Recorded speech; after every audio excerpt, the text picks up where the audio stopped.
એવું સાંભળ્યું છે કે એક સમયે કંપની વેચવાની ઓફર મળેલી, ત્યારે તમને શું વિચાર આવ્યો હતો? જો આપણે એમાં ન જાય, પણ આપણે એવું કરીએ કોકની ઓફર આવે.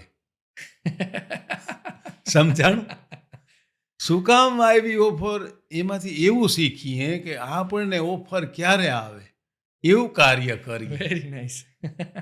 આપણે એવું વિચારીએ કે એમએનસી કંપની ન આવવી જોઈએ, એને સરકારને કહીને અહીંયા ના આવવા દઈએ.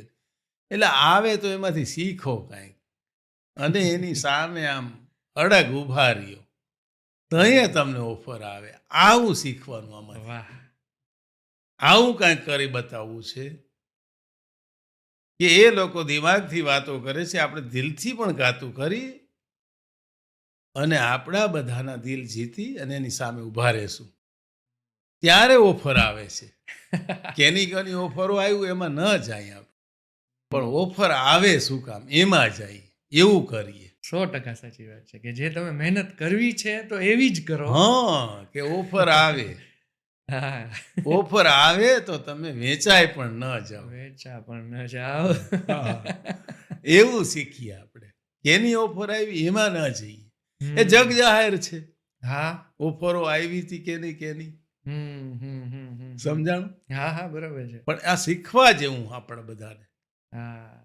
કે આપણે એનાથી ડરીએ નહીં, એમાંથી શીખીએ. શીખા ને અમે. હા હા, તમે 100% તમે. કોમ્પિટિટરમાંથી જ શીખાય છે. હમ. તો એને પાડી દેવો જોઈએ કે એને રહેવા દેવો જોઈએ? સાચી વાત છે. હે? હા હા, આપણું જે ગોલ છે એ કન્ટિન્યુ રાખવાની વાત હા, છે. એટલે આપણે તો એવું માનીએ કે એના કારણે આપણે શીખા. હા, જો જૂની પદ્ધતિથી કામ થતું હોય તો ટેકનોલોજીને ઉપયોગ કરીને શું અપડેટ લાવી શકાય? એક તો એવું હોય છે કે કુછ પાને કે લીએ કુછ તો ખોના પડેગા. હમ. ટેકનોલોજી એ સમય છે. ઓકે. સમયની સાથે ચાલવું એ આપણો ધ્યેય હોવો જોઈએ. સમય બદલતો જાય અને આપણે બહુ દૂર રહી જાય તો સમયને સાથે પહોંચવું અઘરું છે. હમ. એટલે સમયની સાથે જે બદલાતું હોય એની સાથે રહીએ તો સમયની સાથે આપણે રહી શકીએ. અને એ ઓકે. એક આનંદ હોય છે ને સમયથી રહેવાનો. હા. એટલે એની સાથે ચાલવું એટલે ટેકનોલોજી. રોજિંદા જીવનની અંદર કોઈ પણ માણસને શું ધ્યાન રાખવું જોઈએ અને એમને ખોરાક શું લેવો જોઈએ? ભોગ એટલા રોગ. પેટને ફાવે ને એ સાચો ખોરાક.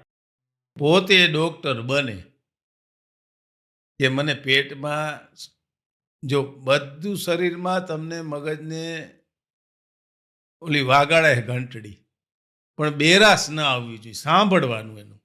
ઓકે. આને કારણે આ થયું, આને કારણે આ થયું. આ સ્ટાર્ટિંગ થાય છે પેટથી. રાઈટ. આપણું શરીર કેવું છે, જો બધાના શરીર એક 4 ભાઈ હોય કે 2 બેન ભાઈ હોય, એ બધાને અલગ તાસીર હોય છે. બધાને પોતપોતાને શું ફાવે છે એ ધ્યાન રાખે તો એનાથી મોટું કોઈ સુખ થવાનું સાધન નથી. નથી.